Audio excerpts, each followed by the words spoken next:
Welcome to all of student. Chapter number 5 inside the item.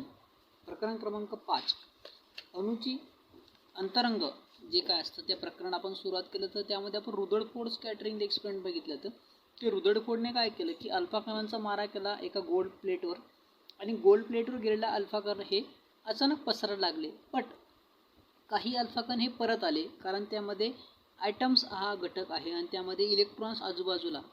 आता nucleus असतो, हा nucleus ॲटमचा सेंटरला असतो आणि त्याच्या अवतीभोवती इलेक्ट्रॉन हे स्प्रेड पसरलेले असतात. त्याची काही आपण कॅरेक्टरिस्टिक्स पाहिले की त्यामध्ये अणूमध्ये केंद्रभागी धनप्रभार केंद्रक असते.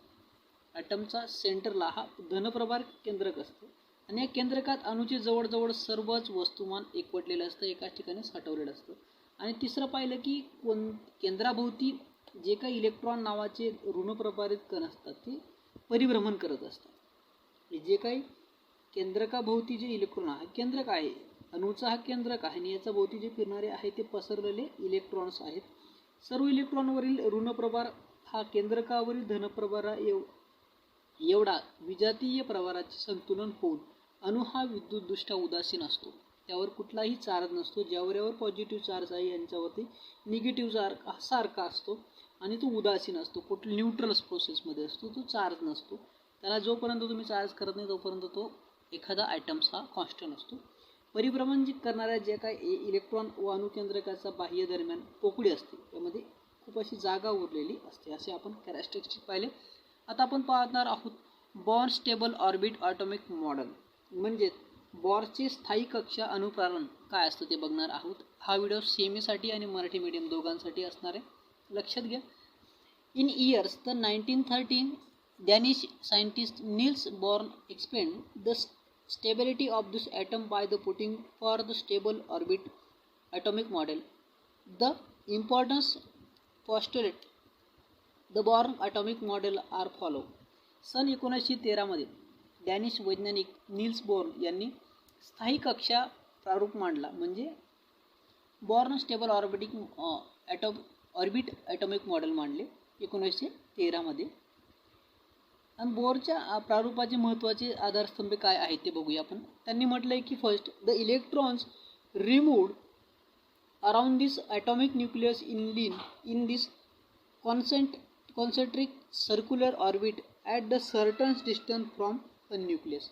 त्यांनी म्हटलंय की अणूच्या केंद्रकाभोवती परिभ्रमण करणारे जे काही इलेक्ट्रॉन आहेत ते केंद्रकापासून विशिष्ट अंतरावर असणाऱ्या समकेंद्री कक्षेमध्ये असतात. म्हणजे हा अणूचा सेंटर पॉईंट आहे आणि त्याच्या भोवती हे जे काही इलेक्ट्रॉन्स मूव्ह होता आहेत यांच्यामध्ये सारख्या प्रकारचं अंतर, इथून ते इथपर्यंतचं अंतर हे विशिष्ट पद्धतीचं अंतर त्यामध्ये असतं. ठीक आहे.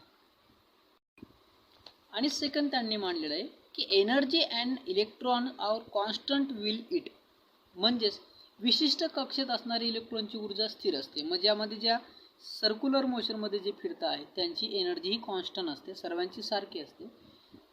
Third, when and electron jump from in the inner orbit in this outer orbit it's observed energy equal to the different in this energy level. त्यांनी म्हटलंय की इलेक्ट्रॉन जे आतील कक्षेतून बाहेरील कक्षेत, म्हणजे मधल्या पडून बाहेर ज्या वेळेस ती पडेल, इथला इलेक्ट्रॉन जेव्हा बाहेर पडेल त्यावेळेस जी कक्षात उडी मारताना त्याचा फरक इतका, म्हणजे त्यामध्ये जेवढा अंतर आहे तेवढा ऊर्जेचा तो अर्ज शोषून घेत असतो, आपल्याकडे खेचून घेत असतो.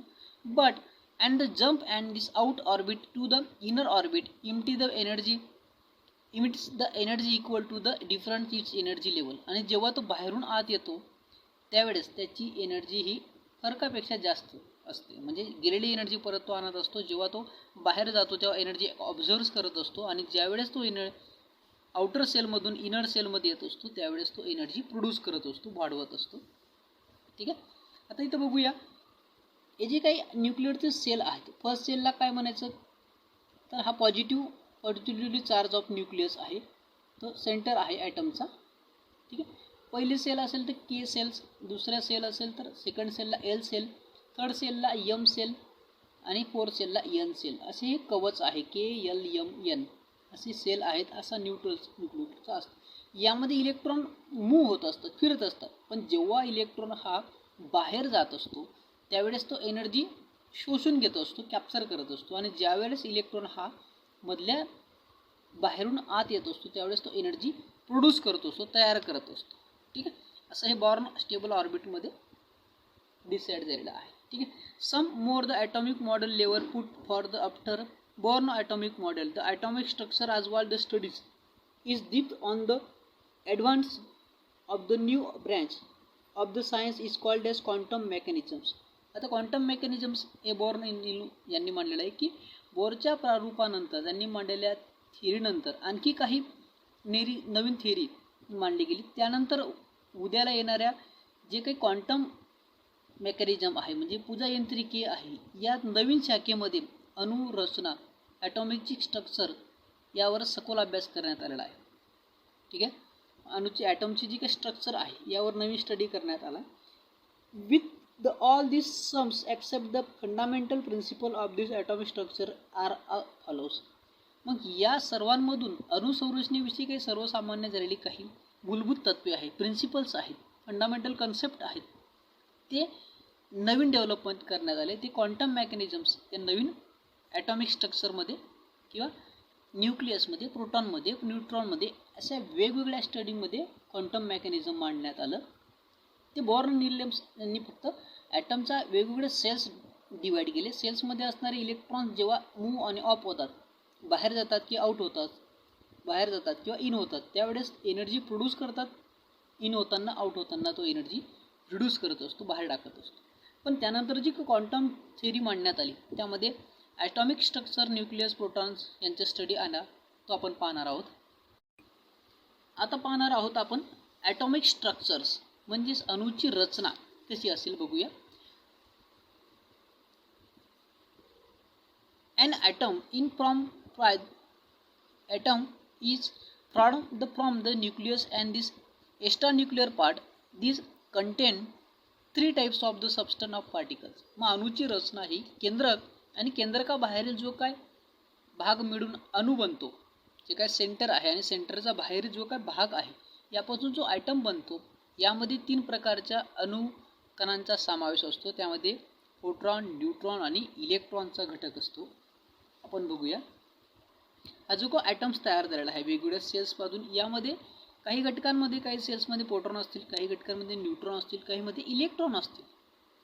म्हणजे केंद्रक सेंटर असतं, सेंटर लावून प्रोटॉन असतात, प्रोटॉन लावून न्यूट्रॉन असतात. असे हे अणूचं स्ट्रक्चर तयार झालेलं असतात. किंवा काही एक्स्ट्रा पार्ट देखील त्यामध्ये असतात, त्याचं स्टडी करूया. जर ॲटम्समध्ये हा न्यूक्लियस असेल, तो आपण बघितला पॉझिटिव्ह चार्जवाला, त्याचं काय वर्किंग आहे ते बघूया. The atom nucleus is positively charge. ॲटममधला जो अणू आहे धनप्रभारित चार्ज असतो, पॉझिटिव्ह चार्ज असतो. Almost the entire the mass of this atom is the concentrated in this nucleus. मग अणूजवळ सर्व वस्तुमान केंद्राजवळ एकवटलेलं असतं. त्याच्या सेंटरलाच, अणूचा ज्या सेंटरला सर्व वस्तुमान हे कॉन्स्टंट असतं, ते पॉझिटिव्हली चार्ज असतं nucleus. The nucleus contain the 2 types of the substance particles together is called as nucleons. Protons and neutrons are the 2 types of nucleons. मग केंद्रकाभोवती 2 प्रकारचे अणुकण असतात. मग एकत्रित त्यांना न्यूक्लियॉन असे म्हणतात. मग त्यामध्ये न्यूक्लियॉनमध्ये काय असतात, प्रोटॉन आणि न्यूट्रॉन्स. प्रोटॉन आणि न्यूट्रॉन असे 2 प्रकारची न्यूक्लियॉन्स असतात. हे लक्षात घ्यायचे. प्रश्न विचारले जाऊ शकतात. What is the type of the nucleons. न्यूक्लियॉनचे 2 टाईप्स कोणते आहेत, तर प्रोटॉन आणि न्यूट्रॉन्स. अणू त्यामध्ये प्रोटॉन आणि न्यूट्रॉन असे 2 घटक असतात. केंद्रकामध्ये ॲटमचा सेंटरमधला जो न्यूक्लियस असतो, न्यूक्लियसमध्ये न्यूक्लियंट असतो. या न्यूक्लियंटचे 2 टाईप्स पडतात, प्रोटॉन आणि न्यूट्रॉन्स. त्यामधला प्रोटॉनला पॉझिटिव्ह चार्ज असतो, न्यूट्रॉनला निगेटिव्हली म्हणजे मायनस चार्ज असतो. ते बघूया. त्यातला आपण प्रोटॉन बघणार आहोत, त्यानंतर आपण न्यूट्रॉन पाहूया. प्रोटॉन काय असतो बघूया. Proton is the positively charge sub atomic particles in this atomic nucleus. This positively charge of nucleus is due to the proton in it. Proton हा अणुकेंद्रकात असणारा धनप्रभारित अणुकण असून मग केंद्रकाभोवती धनप्रभार हा त्यातील प्रोटॉनामुळे असतो. म्हणजे ज्यावेळेस या ठिकाणी प्रोटॉन असेल तर त्याच्या कक्षेभोवती जो काही वातावरण निर्माण झालेलं असेल तो वातावरण प्रोटॉन या घटकामुळे निर्माण झालेला असेल, म्हणजेच आजूबाजूला त्याचा पॉझिटिव्हली चार्ज निर्माण झालेला असतो. कारण नॅचरली प्रोटॉन हा पॉझिटिव्हली चार्ज आहे, म्हणजे त्याच्या भोवती असणाऱ्या वातावरण ॲटमॉस्फिअर देखील पॉझिटिव्हली असेल. ठीक आहे, बघूया. A proton is represented by the symbol P. Is the proton carried the positively charge of the positive 1 electrons. Okay, म्हणजे प्रत्येक प्रोटॉनवरील धनप्रभार हा 1 इलेक्ट्रॉन एवढा असतो. म्हणजेच 1 इलेक्ट्रॉन बरोबर 1.6 मल्टिप्लिकेशन बाय 10⁹ कुलम्स. मग एक इलेक्ट्रॉनची मेजरमेंट कसं असेल तर 1.6 10⁻1.6 गुणिले 10⁻⁹ कुलम एवढा तो असेल. When the total positively charge of nucleus expand in it the unit electron E, symbol E आणि प्रोटॉनचा P असतो. Its magnitude of the equal to the numbers of the proton in this nucleus.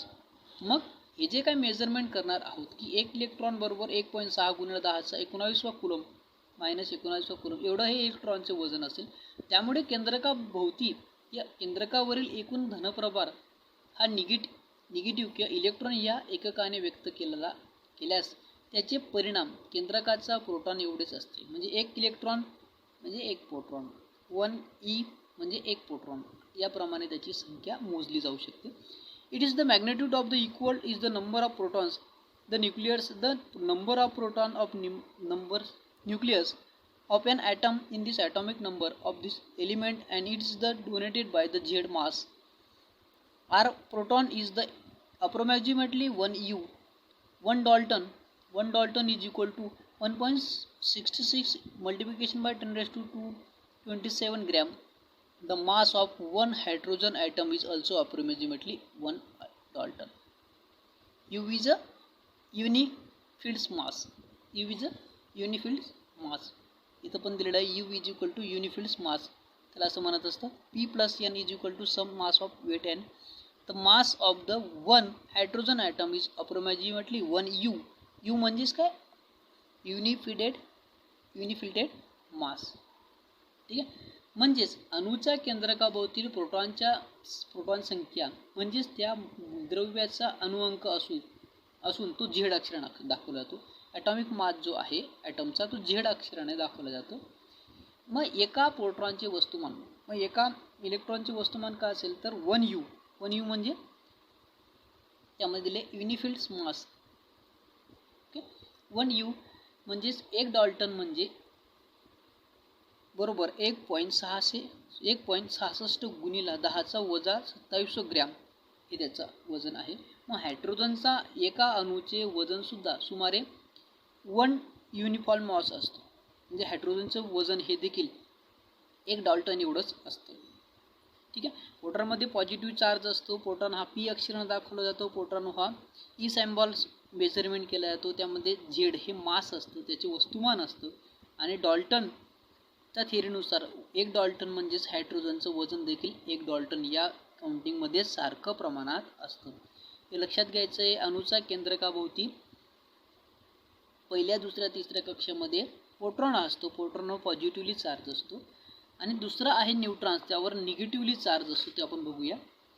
The neutron is the electrically neutral substance in the particle and the donated have by the symbol of N. Neutron हा विद्युत प्रवाहादृष्ट्या उदासीन असलेला अणू असून त्याचा निर्देश En आहे. तिकडे P आहे, इकडे En आहे. ठीक आहे, त्याचा जे काही the numbers of the neutrons in the nucleus donated by the N. The atomic nucleus all the element expanded the hydrogen atom mass 1 unifield mass contain the neutrons. The mass of the neutrons is the approximately 1 U with the atom almost equal to that the protons. म्हणजेच इलेक्ट्रॉनच्या केंद्रकातील neutron संख्या N या अक्षराने दाखवल्या जातात. मग 1 U इतके वस्तुमान असलेल्या हायड्रोजनचा अपवाद वगळता सर्व मूलद्रव्यांच्या केंद्रकाभोवती न्यूट्रॉन्स असतो. जसे प्रोटॉन पॉझिटिव्हली चार्ज असतात तसे न्यूट्रॉन देखील आजूबाजूला फिरत असतात. मग एका न्यूट्रॉनचे वस्तुमान सुमारे 1 U इतके आहे. म्हणजे जवळजवळ प्रोटॉनच्या वस्तुमाना इतकेच प्रोटॉनच्या वस्तुमाना इतकेच न्यूट्रॉनचे वस्तुमान देखील असतं. पी आणि N is a sum mass and weight, दोघांचं वस्तुमान आणि वजन, अणुवस्तुमान हे सारखेच, जवळजवळ सारखेच असते, लक्षात घ्यायचे. एक्स्ट्रा पार्ट असतो, the extra nucleus part in this atomic structure nucleus is electron removed around this number nuclears and empty space of between this nucleus and the electrons. मग बाहेरील केंद्रकाल जो भाग असतो, अणूच्या संरचनेत केंद्रकाबाहेरील भागाला परिभ्रमण करणाऱ्या इलेक्ट्रॉन आणि केंद्रक आणि इलेक्ट्रॉन यांच्या दरम्यान असलेली पोकळीचा समावेश असतो. म्हणजेच यामध्ये जे काही इलेक्ट्रॉन या भागांमध्ये फिरत असतो, या पोकळींच्या दरम्यान जो भाग असतो तो इतर एक्स्ट्रा न्यूक्लियस पार्ट असतो, ज्यामध्ये एलिमेंट हे इलेक्ट्रॉन्स हे मूव्ह होत असतात. म्हणजे प्रोटॉन न्यूट्रॉनपासून या सेल्स बनलेल्या असतात. या सेल्समध्ये रिमूव्ह होणारे प्रोटॉन आणि न्यूट्रॉन्स असतात. त्यावर पॉझिटिव्ह निगेटिव्ह चार्ज असतात. दोघांचं प्रोटॉन आणि न्यूट्रॉनचं मास, ॲटॉमिक मास किंवा मास वेट हे ॲप्रॉक्सिमेटली सारखंच असतं, हायड्रोजनचं माप एवढं. आणि त्यांचा आतील जो भाग उरलेला असतो तो एक्स्ट्रा इलेक्ट्रॉन्स पार्टिकल्स असलेला भाग असतो, त्यामध्ये इलेक्ट्रॉन हे मूव्ह होत असतात, फिरत असतात. असा हा ॲटमची स्ट्रक्चर रचना असते. त्यामध्ये न्यूक्लियस असतं, प्रोटॉन आणि न्यूट्रॉन असतात. आणि न्यूक्लियॉइड्सचे दोन टाईप पडतात, प्रोटॉन आणि न्यूट्रॉन्स. आणि हा एक्स्ट्रा पार्ट असतो, त्यामध्ये इलेक्ट्रॉन्स हे मूव्ह होत असतात. लक्षात घ्यायचे, एक्स्ट्रा पार्टमध्ये इलेक्ट्रॉन हे मूव्ह होत असतात. इथपर्यंत आपला टॉपिक झालेला आहे. पुढचा टॉपिक आपण पुढच्या व्हिडिओमध्ये स्टडी करणार आहोत.